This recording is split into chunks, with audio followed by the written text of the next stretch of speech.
ប្រហាក្លិនជំនោពីដៅតាមខ្យល់ផាត់ត្រជាថ្លាមប្រមាត់ក្លិនផាត់មកពីណាក្រក្រៃក្លិនវ័យជាប់នីសា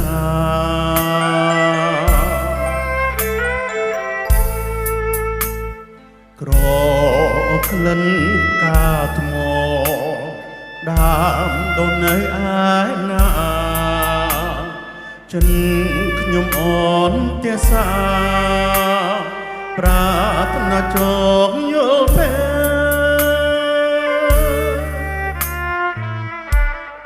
បើសិនខ្ញុំមានវិស័យសូមប្រណីឲ្យបានជួបជើខ្ញុំបងប្រាថ្នាយល់ពេលស្នេហ៍ក្តីស្មងចិនស្មងស្នេហាក្លិនក្រប្រាថ្នាជួបរួមសង្ខា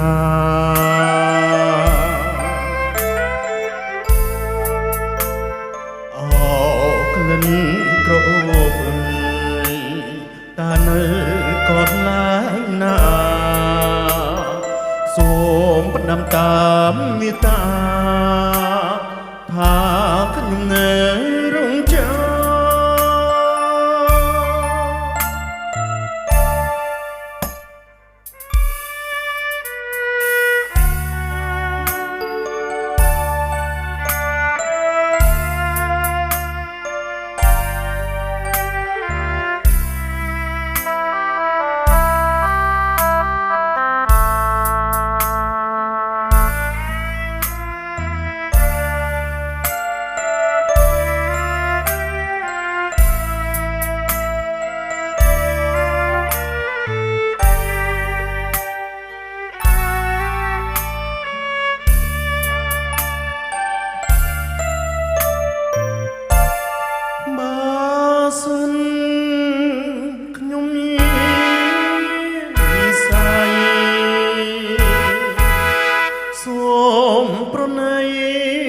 បានជួបជើ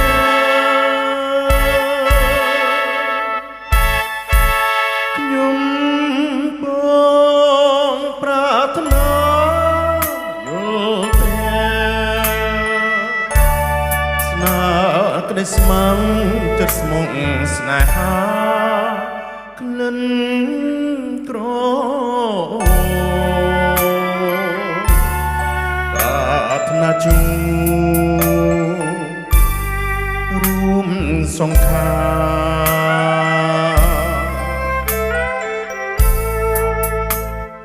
អោក្លិនក្រអូបតានៅកន្លែងណាសូមផ្ដាំតាមមេត្តាថាខ្ញុំនៅ